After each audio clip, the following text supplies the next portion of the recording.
Shift Nation, I was good with the intro, but Mr. T-Pain just gave us a heavy shot, and now I don't even know where I am. I don't know what he got on that ornament, but we'll start with cheers. Salute. Welcome to our show, T-Pain. Yes, sir. Thank you so much for your time. Let's get it. Welcome to America, man. So we were in New York first. Oh, did they give you your guns? We did it. Yo, I get it though. I was halfway through America. I wanted to start a USA chant. I was looking, the black hole went past. I said USA. They're supposed to give you $100 bill, a shot of tequila, and a gun. It was a lot for us. I felt like we were in New York for a couple of days, and we flew into the airport here. We walk outside, and we're like, this pace is a little bit more us. It's different.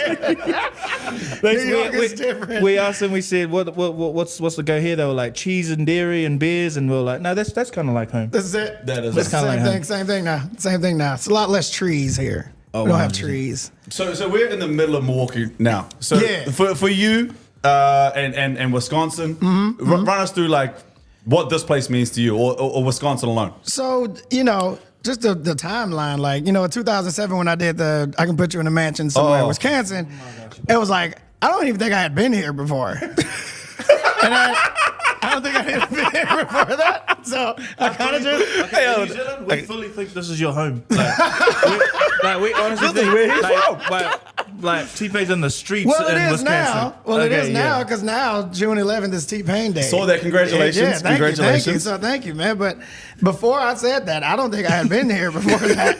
Well, no. It's the year after I said that is when I came here. Right. Because there's a poster up of my first concert here in the venue where we're holding the whole thing. So the year after that, I came here, started coming here a lot. I didn't get to see anything. I just kind of liked saying Wisconsin after that. It was just a fun thing to say.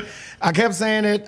People were talking about the rhyme, the whole mansion in Wisconsin. And the whole thing about that is nobody notices it, but that's how they say Wisconsin. They say Wisconsin. So you were trying to make it kind of work with the song. I was working with the song. But they felt like you're talking to us. Right. He's one of them. And you were like, yeah. Yeah. Well, I gotta ask you, do you remember like where you were when you wrote that? Was it like? Yes, I was in Miami, the furthest place away from here. Did you feel like it would have the weight? Not even a little bit.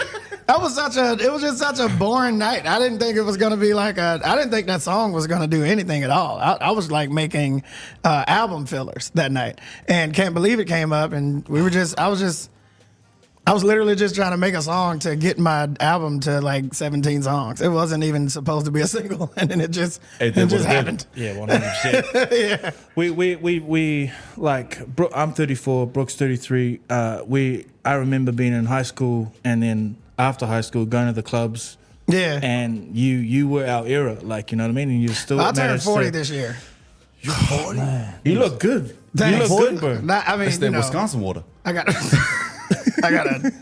gotta take a shit and shave. I'll probably look a little better after all that. Yeah, if I stop waking up and drinking, that'll probably take a couple years off too. About my skin, I don't know what's going on with my skin. Brother. It looks great, but I think I think we're just feel a little bit surreal because you are like The soundtrack to you're him. You're him. You know for us. what? It's crazy because this past Juicy Fest was my first time really coming to New Zealand, but it's always been my biggest market. Yeah, like, that's huge.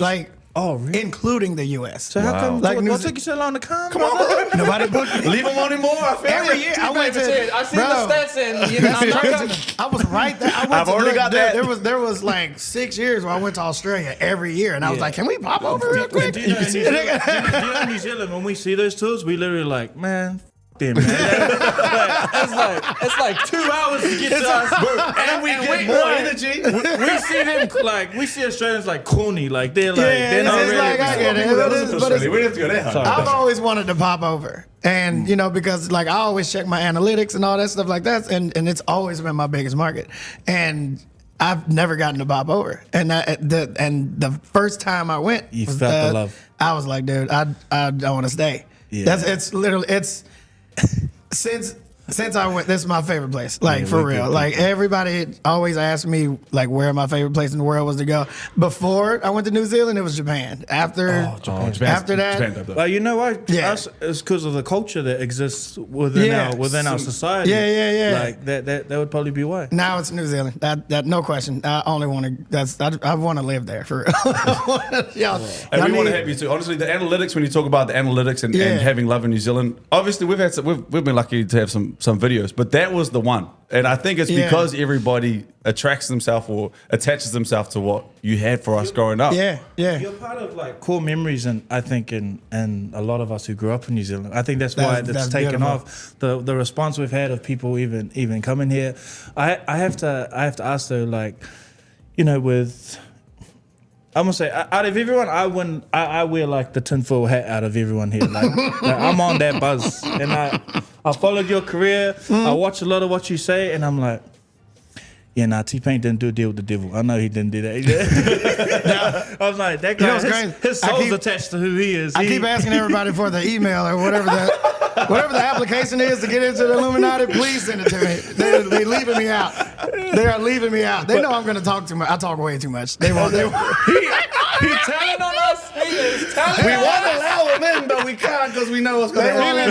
They did the blood sacrifices. They won't let me. We in love with strippers too, but we just can't let them in. They just won't let me in, man. I do say, like, music is changing, like, you know that, and I saw your comments, and they took off the other month when you're like, what are you doing? Stop making, like,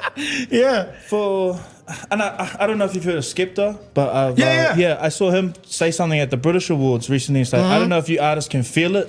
You feel this change? Yes. And you've been in this game so long, and we all know the potency that music is and the connection that it has to our humanity, moving things forward.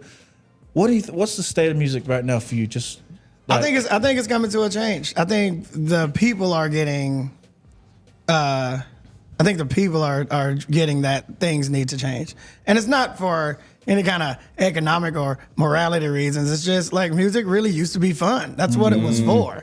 Like there's no, I mean, I'm not gonna say there's no, but there's a lot less hip hop and R&B that you can put into movies now. Like we were always in movies, we were always all over the place in commercials. You know, we get played on elevators, but it's like now you can't. We don't even make clean versions anymore. Right. Like it's like, we won't even try. Like, you know, my parents are pastors, so when I got the clean version, I was like, let's get it. You had to. We're not even serving these. You didn't even have that option anymore. So, you know, I think. You know, us wanting to be more widespread. The fact that we're moving into country and stuff like that, and you know, and from even back then, like Blanco and Lil Nas X, when they started the country movement, like it was seen as a joke. But then as it started getting flooded with more and more of the same music, we were like, okay, maybe we should have followed that. Have you always liked country? Because I'm a huge country fan, and I feel like I'm late to the party, but you're right. Like, it just feels like, like the song you had with Jelly Roll. Like, have you always been a fan of country? Of course. Yeah, I've been writing a lot of country music, like, for a long time. Yeah, you've been a writer for I've been a writer for a long time, and I just, What's the song you wrote that no one knows you wrote it? That's My Kind of Night by Luke Bryan. Damn. Yeah, you go. He says T-Pain in the song, and it's the reason he says T-Pain in the song.